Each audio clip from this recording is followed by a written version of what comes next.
bem. Apologética cristã, aula 3. Vamos lá. Bem, pessoal, apologética cristã significa...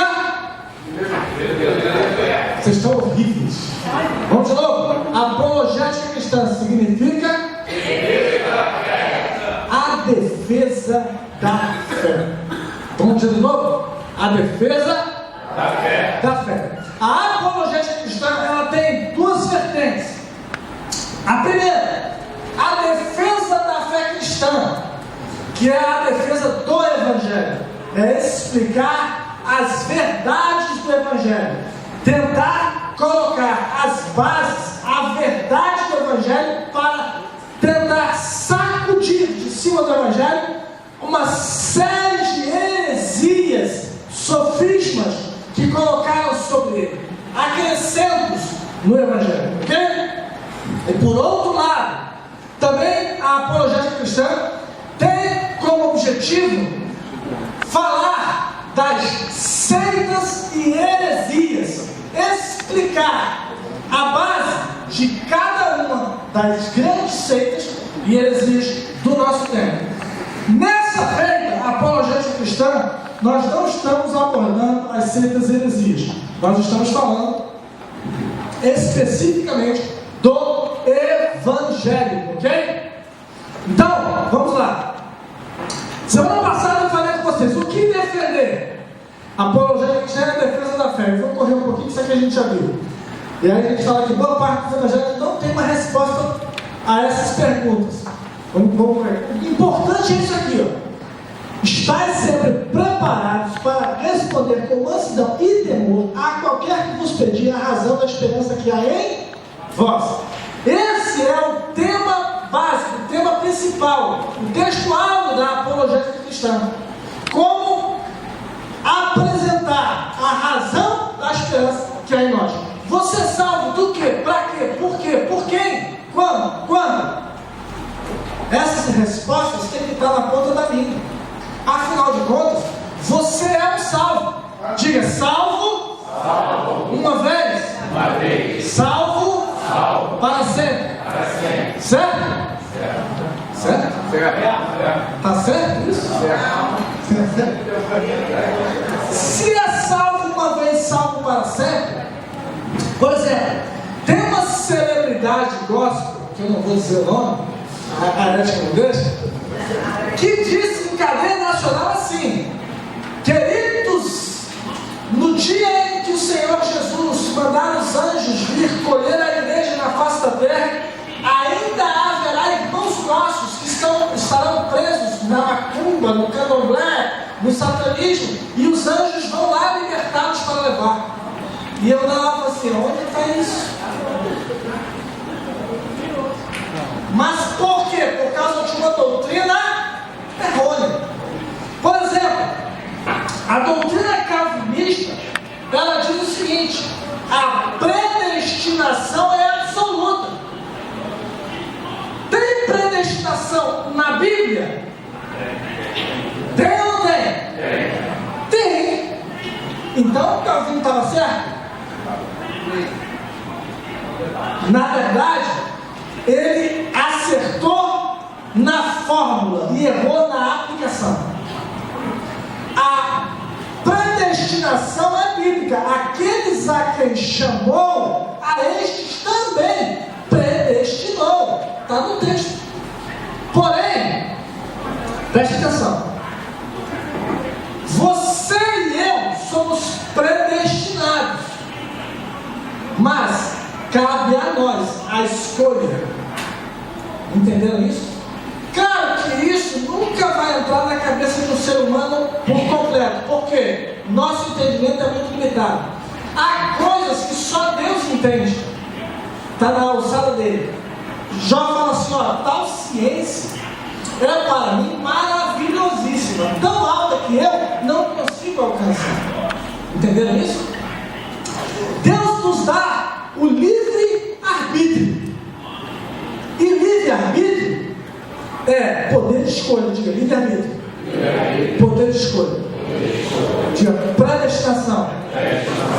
É destinar antes. Ora, se você foi destinado Você não tem livre-arbítrio. Porque a impressão que nós temos é que, cadê ele? Aleluia, glória a Deus. Glória a Deus.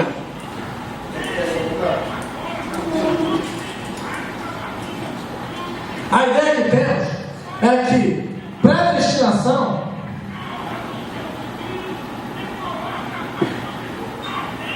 horrível, né? Está na contramão de livre-arbítrio. Arbítrio, malaca, do lado, né? Era um lugar de estufar, mas não peguei para olha só, a impressão que nós temos é isso. São antagônicos, mas na verdade não. Diga, Deus é mestre em colocar coisas opostas para trabalharem juntos. Homem e mulher. O côncavo e o convexo. Deus é mestre em colocar coisas opostas para trabalhar em conjunto. E elas se completam. A Bíblia tem um livro inteiro nela para explicar esse binômio, predestinação e livre-arbítrio. Você vai entender. Predestinação manda livre-arbítrio, vai pregar em mim. Livre-arbítrio, foge para Tarsis e se mete dentro do navio. Predestinação, pega o navio e começa a balançar. Livre-arbítrio, com medo, vai para o fundo do navio e se esconde e dorme. O povo do navio começa a sentir que tem alguma coisa errada, já jogaram tudo fora, aí continua ruim o negócio, vai morrer todo mundo. Tem alguém aqui dentro errado. Aí jogam a sorte. E não deu ninguém. Aí chega lá no fundo do navio e está livre-arbítrio dormindo. Aí, o que você está fazendo aí? Sou eu o problema de vocês. Ele reconhece. Tem marido que está levando o barco da família a afundar, porque desobedece a Deus. E Deus está balançando a família toda, está quase afundando o negócio, não consegue ir para frente, o negócio não rompe, não sai do lugar. Tudo porque o abençoado está desobedecendo. E aí ele diz, sou eu. Olha, reconheceu. Mas tem gente que é assim, reconhece, então eu estou errado mesmo. Sou eu mesmo, eu estou errado. Mas não muda. Aí, joga ele na água. Pode me tirar daqui que eu posiciono bem. E aí joga ele na água. E aí, predestinação manda o peixe. Peixe, olha ele. O peixe deve ter feito isso. Senhor, te dou graças por esse momento. E partiu para cima. Quando engole, aí o Espírito Santo. Não é para degustar nada. É só para primeiro submarino da história. E ele vai para o fundo. Tem gente que consegue piorar a sua situação. Já está ruim, mas ele arruma um jeito de afundar mais, para não fazer a vontade de Deus. E aí, depois de 3 dias lá dentro, até o peixe está passando mal. É sério, tem gente que a empresa está falindo por causa dele. É só ele se arrepender, se consertar e voltar a praticar o bem, que Deus levanta tudo. Meu irmão, você correto, você crente, olha para. Gente, isso é muito sério. É sério.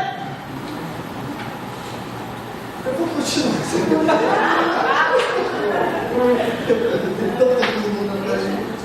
Eu estou muita nota para ver.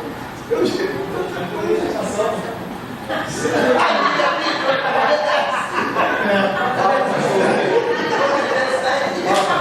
aqui.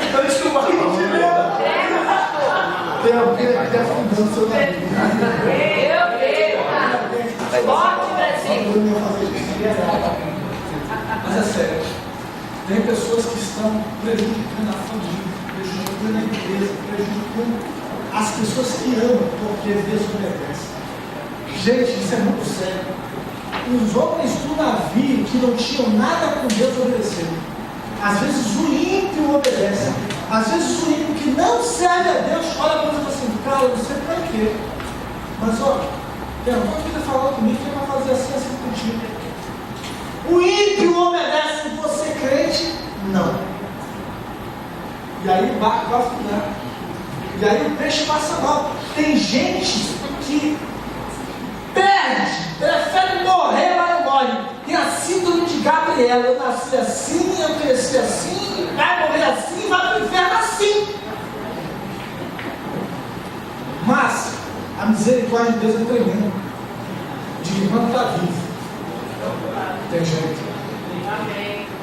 Irmãos, você pode ter ido na contramão do sucesso, na contramão de tudo, até da saúde. Você pode estar no fundo do poço, para você estar mais longe do que tudo que você antes de aceitar Jesus estava melhor. Mas na hora que você se arrepender e orar, buscar, mudar, Deus reverte toda a situação. O peixe levou Jonatas lá na praia. Ele pegou o navio para o norte, o peixe levou ele para o sul e botou ele na praia onde tinha que pegar. Deus é poderoso para levantar a tua empresa da noite para o dia, para devolver o dinheiro que você perdeu até melhor. Deus é poderoso para fazer a quem foi embora voltar, aquele que arrumou armário e foi embora voltar para pedir perdão. Deus é poderoso para mudar a situação e ainda te colocar numa posição de honra diante daqueles que você foi ligado. Deus é poderoso para transformar a maldição em bênção. Aquilo que foi para mal se tornar para bem. Deus é fantástico nisso, irmãos. Às vezes é uma coisa que o diabo planejou para te destruir, ele vai ser o canal. Ele botou José no calabouço, agora acabei com ele. Lá no calabouço que conheceu o camarada que falava sobre ele. Deus é poderoso para reverter a situação. Mas a nossa aula é sobre apologética.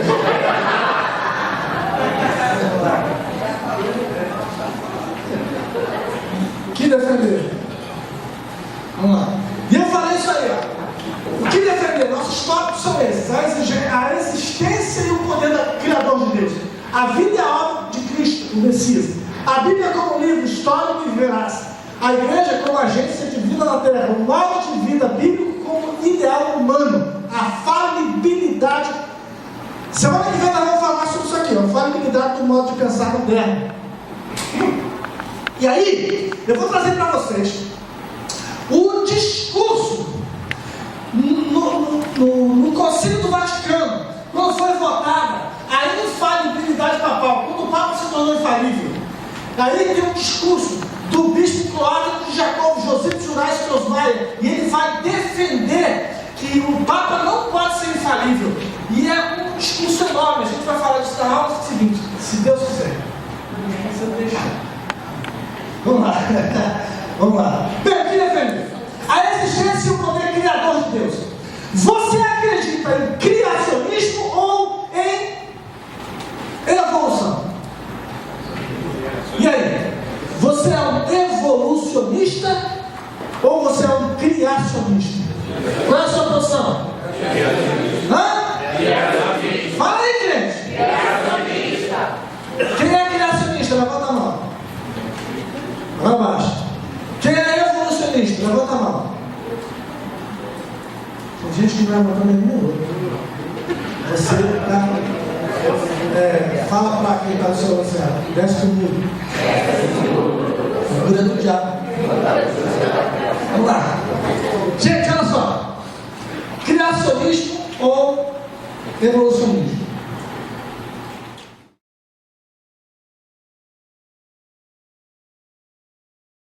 Só ali no núcleo tem informação que dá para encher toda a enciclopédia.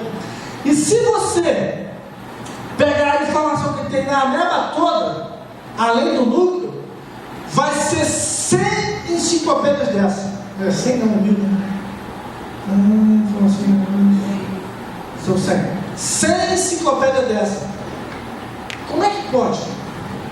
Tanta informação em um organismo só. Agora, esse organismo é unicelular. Imagine você e eu, somos organismos complexos. Quanto tem de informação dentro de nós? Isso veio do acaso? Não pode ser, não. Vamos lá. Esse camarada disse o seguinte: a complexidade do tipo mais simples de célula é tão grande que é impossível aceitar que tal objeto possa ter sido reunido repentinamente por algum tipo de acontecimento caprichoso ou altamente improvável. Tal ocorrência seria indistinguível de um milagre. É o seguinte, o que os cientistas defendem de como nasceu a vida na Terra, tem que ter mais fé para acreditar no que eles dizem do que na palavra de Deus. Você está entendendo? Vamos lá. Questões fundamentais. Quanta fé é necessária para crermos que, por um acaso, variáveis biológicas vivas se aliaram às climáticas inanimadas para não somente gerar a vida, mas mantê-la como a conhecemos? Por quê? Não só a vida se formou, como ela se mantém. Observe o equilíbrio exato da natureza. Há um equilíbrio em todos os ecossistemas, de tal maneira que nós, seres humanos, quando mexemos, desequilibramos. Se você destruir todos os sapos, vai haver uma infestação de insetos que nunca houve. Por quê? Eles fazem um controle biológico desse tipo de animal. Se você quebra a cadeia alimentar em um certo ponto, rompe, aquilo vai se tornar uma praga, porque não vai haver predador e vai proliferar de uma forma absurda. Você vê que a natureza tem um equilíbrio específico, assim, de uma forma muito peculiar. Será que isso veio do acaso? E o próprio sistema, o sistema planetário, é pura matemática. Há uma constante, eu não lembro agora qual é, mas há uma constante que se encontra em todos os campos quando se fala de corpo celeste. Parece que alguém colocou exatamente usando aquela matemática para que tudo aconteça sem que um esbarre no outro e tudo flua perfeitamente. Será que isso é o acaso? Muito bem. Vamos lá. O que defender? A exata concentração de CO2, que é o nosso oxigênio.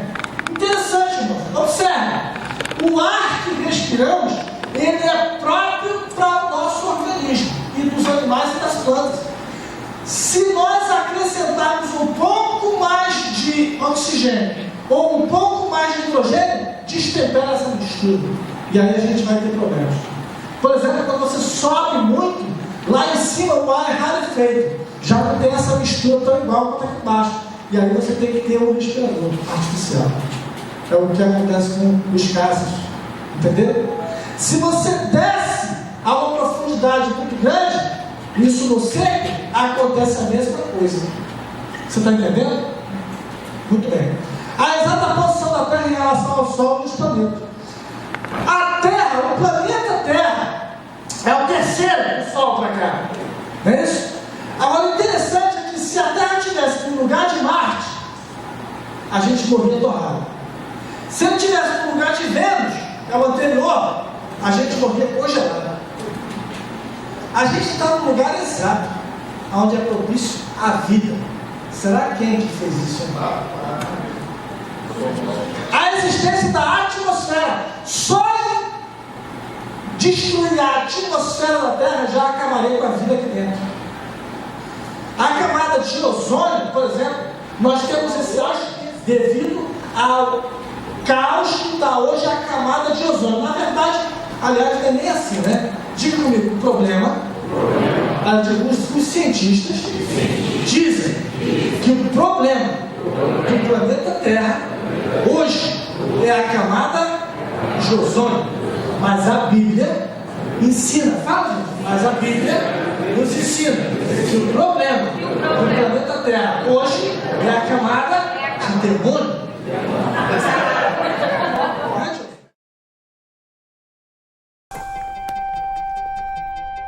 Todos conhecem a teoria do Big Bang? Temos uma pequena imagem de computador para mostrar o que foi. No início não havia nada. O universo não existia, nem planetas ou estrelas, nem mesmo espaço vazio. Nada. Nem mesmo tempo. E desse nada completo houve um clarão e uma partícula foi formada, menor que um grão de mostarda. E nessa partícula minúscula havia tudo de tudo que viria a ser. Essa partícula expandiu em centenas de milhares de quilômetros por hora. Era uma bola de pura energia, densa, massiva, além da imaginação. E a temperatura estava nos trilhões de graus. Uma massa de puro plasma expandindo na velocidade da luz. Tudo que seria o material a partir do qual tudo existe hoje. Os planetas e as estrelas, todas as coisas vivas. Tempo e espaço foram criados naquele momento. Isso foi uma boa notícia para os seguidores da Bíblia, como eu e o papai, porque a ciência estava dizendo que houve um começo exatamente como a Bíblia diz. Claro que a má notícia foi que a Bíblia disse que tudo isso aconteceu em 6 dias. Essa ideia do Big Bang surgiu como resultado da teoria da relatividade do Einstein, onde ele estabeleceu que na ciência física nada é absoluto. Tudo é relativo em relação a tudo. Até mesmo o tempo. Tempo é relativo à velocidade. É um conceito em física que chamamos de dilatação do tempo. Imagino que todos ouviram esse exemplo. Imaginem Lin e JT. São gêmeos vivendo agora na Terra. Eu sei, estranho, né? Lin embarca numa nave e voa perto da velocidade da luz para uma estrela distante. JT fica aqui na Terra. Agora, para Lin, a viagem dura, digamos, 1 ano. Mas quando ela retorna para a Terra, ela descobre que JT havia envelhecido 20 anos. Ah, não. Para mim, viajando perto da velocidade da luz, o tempo passou mais devagar do que para o JT esperando aqui na Terra. Para um objeto parado, o tempo passa como estamos acostumados. Quando o objeto começa a acelerar e sua velocidade chega perto da velocidade da luz, a quantidade de tempo que passou diminui. A passagem do tempo é relativa à velocidade, como Lin disse, dilatação do tempo. Posso fazer uma pergunta? A gente já terminou toda essa coisa de física? Vai gostar dessa parte, Tyler. Senhoras e senhores, bem-vindos ao planetário. Por favor, sentem-se por aqui e permaneçam sentados. Permaneçam sentados, por favor. Vamos mostrar mais uma vez o que queremos dizer com a dilatação do tempo. O tempo não é fixo ou constante. O tempo ou a passagem do tempo é afetado pela velocidade e pela gravidade. Quanto maior a velocidade ou quanto maior a força da gravidade, menor é a passagem do tempo. Pai, pode resumir pra gente o primeiro dia de Gênesis? No início, Deus criou os céus e a terra.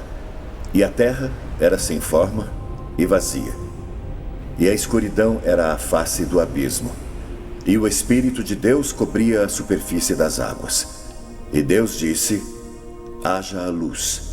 Há alguns pontos que precisam ser esclarecidos? Sim, 3, na verdade. Você precisa entender algo de hebreu para entender o livro dos Gênesis. Primeiro, na língua hebraica antiga não há uma palavra correspondente para o universo. Segundo, as águas, na verdade, representam tudo o que havia.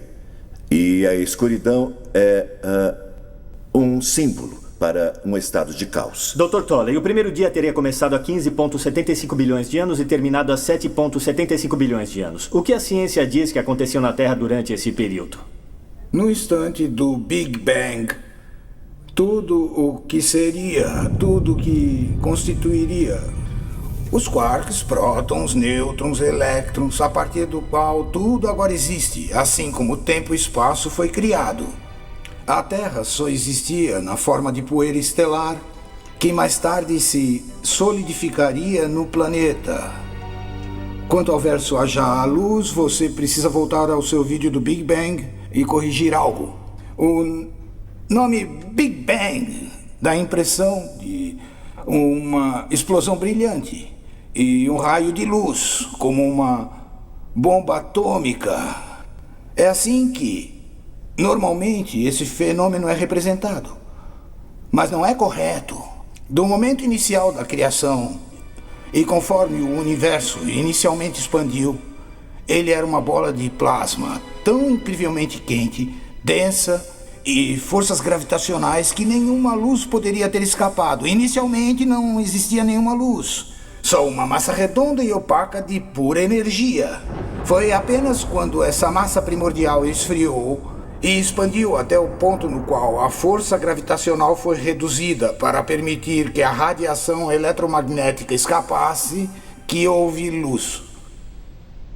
Então, que se faça a luz é claramente um evento separado da criação inicial, tanto na Bíblia quanto na ciência? Sim. Pai, dia 2. Dia 2, os céus, como conhecemos, foram criados e o caos que eventualmente se tornaria a Terra foi separado do resto da criação. Dr. Tolley, relógio cósmico, dia 2, o que aconteceu nesse período? Nossa galáxia Via Láctea foi formada assim como nosso Sol e o planeta Terra em sua primeira roupagem. Pai, dia 3. Os oceanos e a terra seca surgiram, assim como as primeiras formas de vida vegetal. Professor Campbell, estamos na sua área agora. O que a ciência diz que aconteceu com a Terra entre 3,75 bilhões de anos e 1,75 bilhões de anos atrás? Bom, há uns 3 bilhões e 800 milhões de anos a Terra esfriou, a água líquida foi formada. Em seguida, as primeiras formas de vida vegetal e animal, algas fotossintéticas e bactérias apareceram. Voltamos com você, pai, dia 4. Dia 4, o Sol, a Lua e as estrelas apareceram.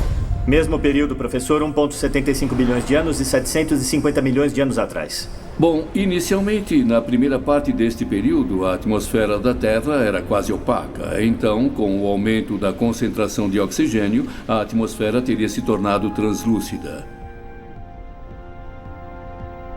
E então o Sol, a Lua e as estrelas teriam aparecido pela primeira vez na superfície da Terra. Pai, dia 5. Dia 5, a vida é criada nos oceanos e também os primeiros répteis e pássaros. Professor, 750 milhões até 250 milhões. Bom, inicialmente a vida marinha teria sido dominante e então veio a Era Cambriana. A explosão cambriana há 530 milhões de anos, quando todas as espécies animais terrestres literalmente apareceram ao mesmo tempo. Daí os primeiros hominídeos. E, finalmente, seres humanos como conhecemos hoje apareceram.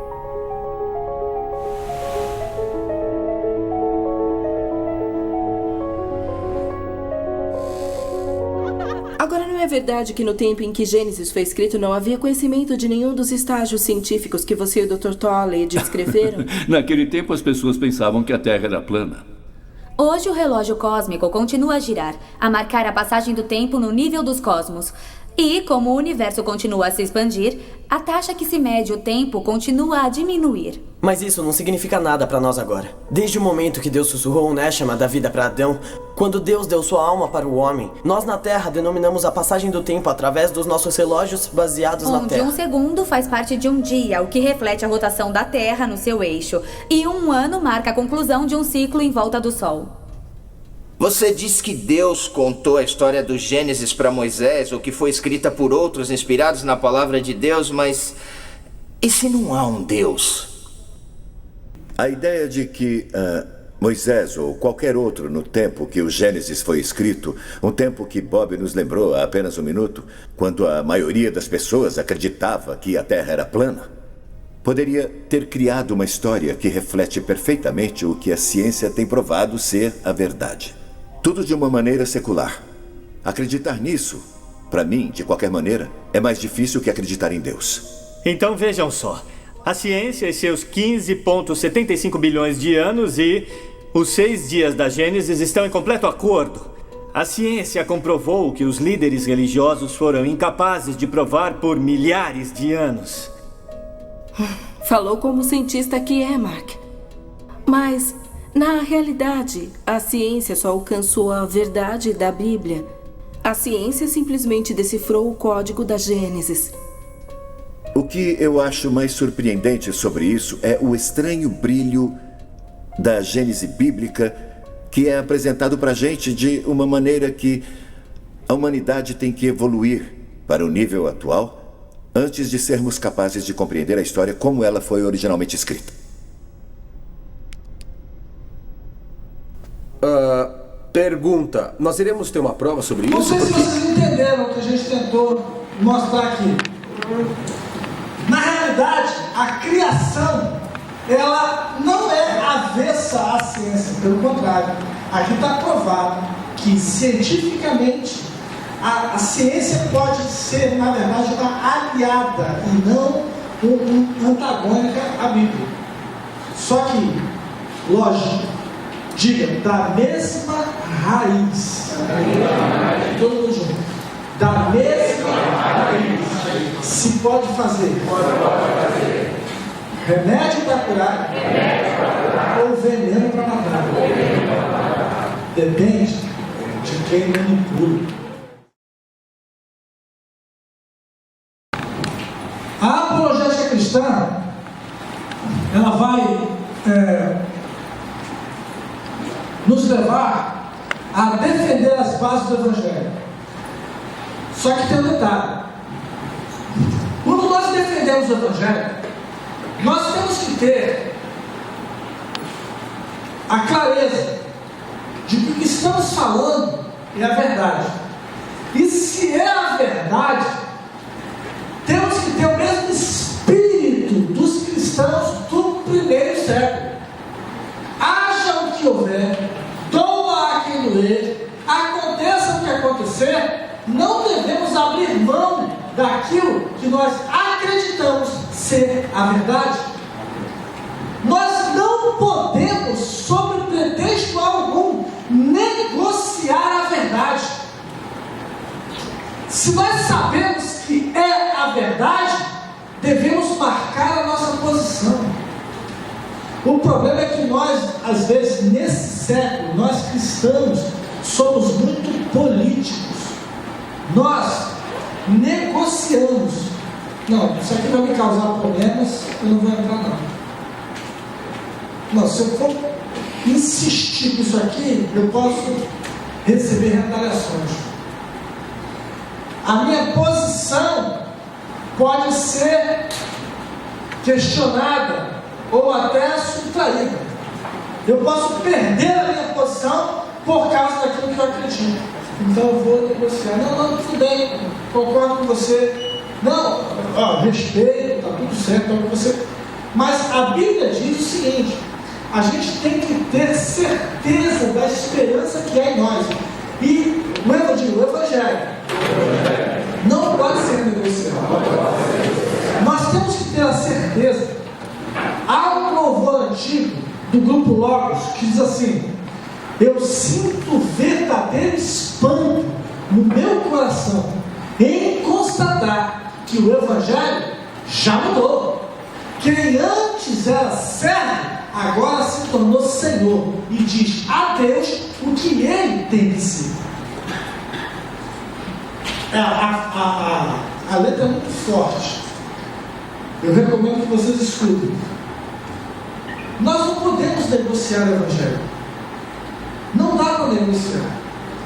Mesmo que nos custe posições, mesmo que nos custe prestígio, mesmo que os primeiros cristãos perderam a própria vida para manter a sua confissão de fé inabalável. Mas nós negociamos. Quer ver uma coisa? Tem um cristão aqui que ele não é evangélico, mas está dentro do cristianismo.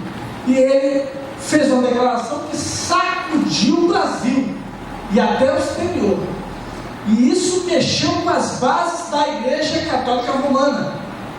Mas, infelizmente, depois a confissão mudou.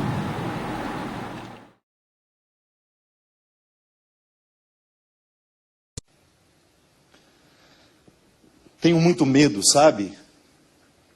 Tenho visto, tenho presenciado em muitos lugares, em muitas comunidades, esse cristianismo sendo nivelado por baixo. O cristianismo sendo reduzido a medalhinhas.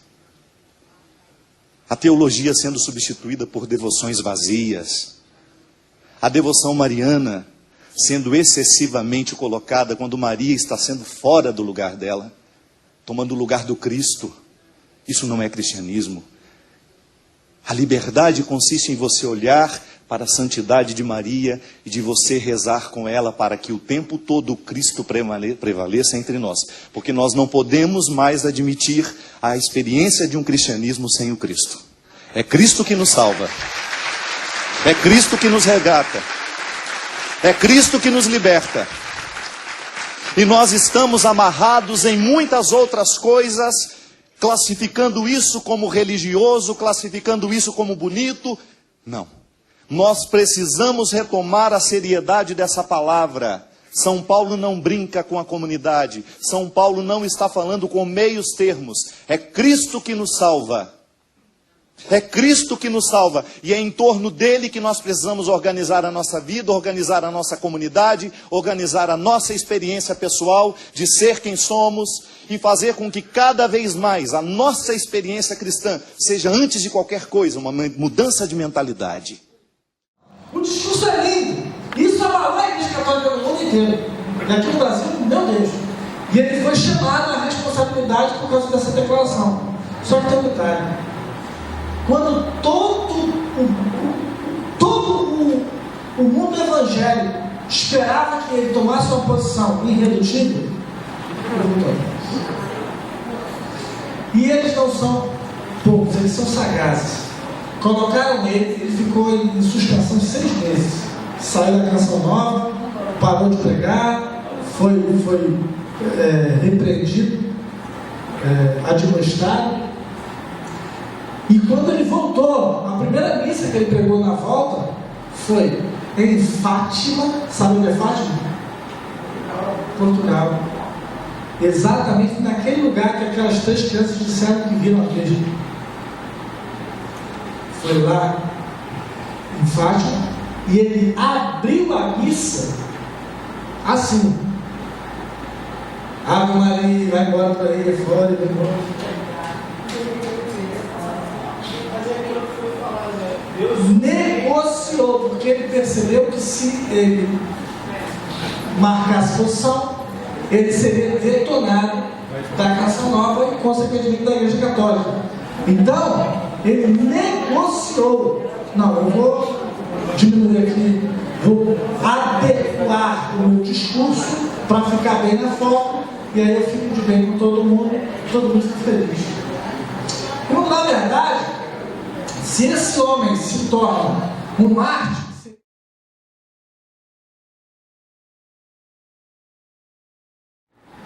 o que defender? A vida e a obra de Cristo, o Messias. Jesus existiu de verdade? Porque alguns falam que não. Há muita gente que defende que Jesus é um mito, é uma lenda, mas ele de fato, de verdade, nunca existiu. Nunca pisou o solo desse chão. Entendeu? E ainda fazem a separação. Há aqueles que dizem que existe 2 Jesus. O Jesus histórico, que é o Jesus que se pode provar que existiu, e o Jesus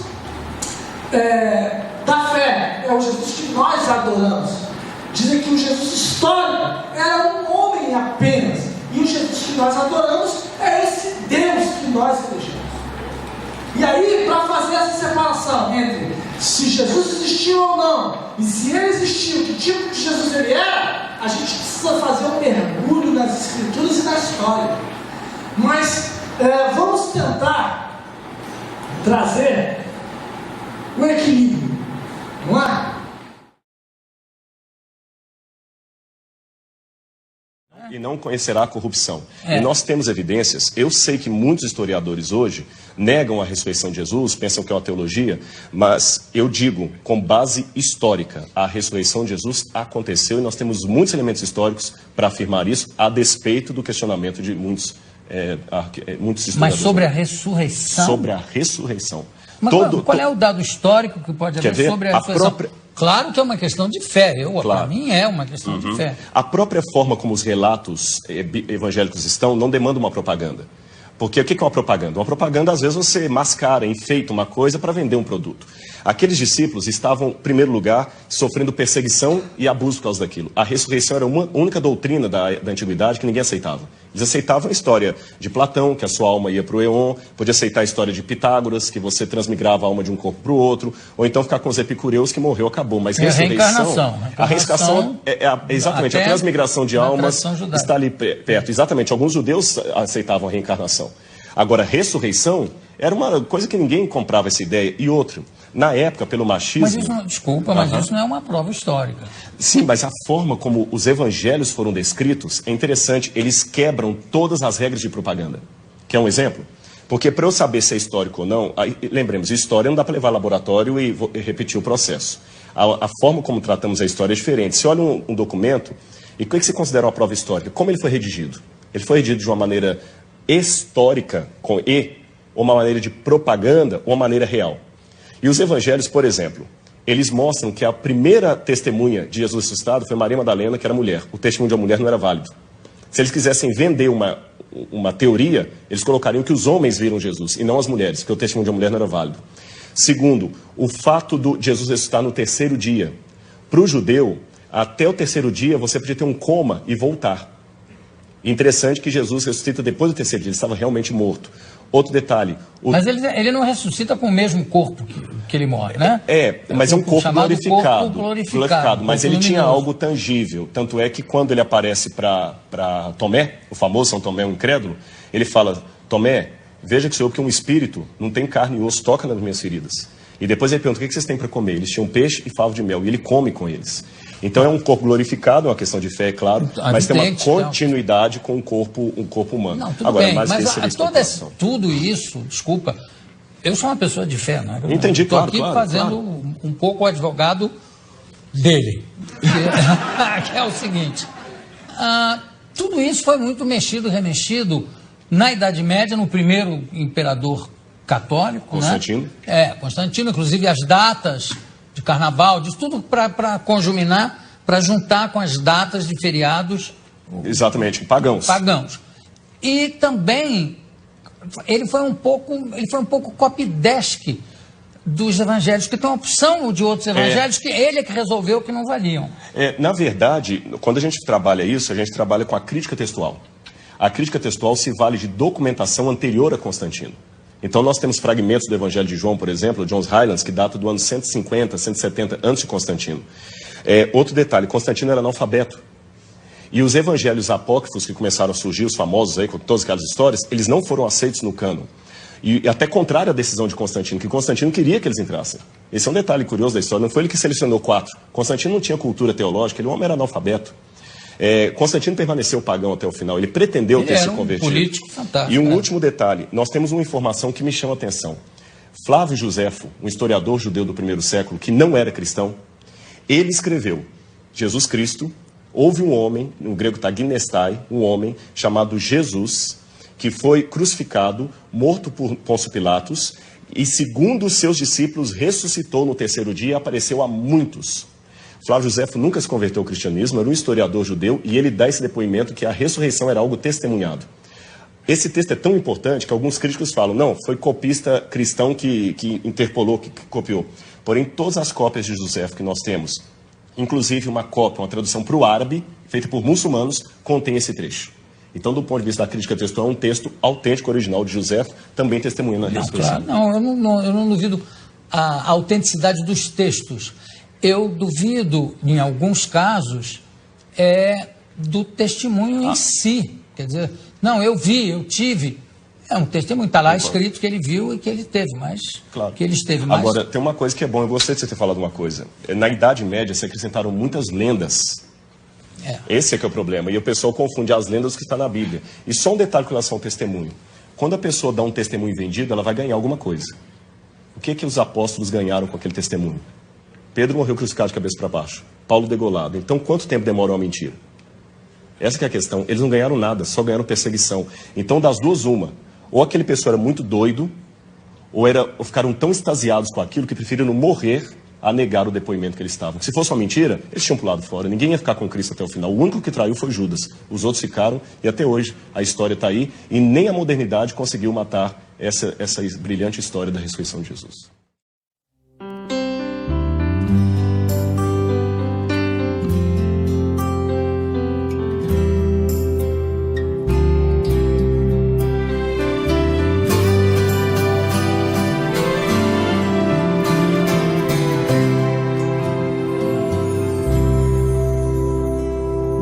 Era apenas um menino trabalhando com seu pai. Era só um carpinteiro que pregava sobre salvação e paz. Ele andava pelo mar da Galileia com seu jeito amoroso de falar. Mas aquele carpinteiro pregador começou a incomodar. Suas mãos curavam cegos e aleijados e saravam corações. Muitos pobres eram bem alimentados pelas multiplicações. Os necessitados vinham aos seus pés, esperando um milagre conseguir. E com isso os inimigos levantaram e vieram lhe ferir. De repente o carpinteiro aparece, carregando uma cruz pelo caminho. Já não era um carpinteiro, era apenas um cordeiro tão sozinho.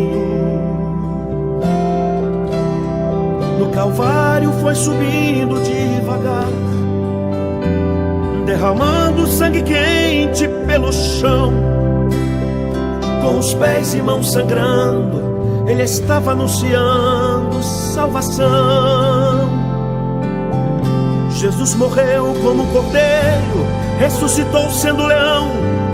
Foi um simples carpinteiro, sendo autor da criação. Ele agora é o rei do universo e tem fogo em suas mãos. O seu nome é soberano sobre céu, terra e mar. Ele tem autoridade, entra em qualquer lugar. Os seus inimigos param para ouvir o que ele quer falar.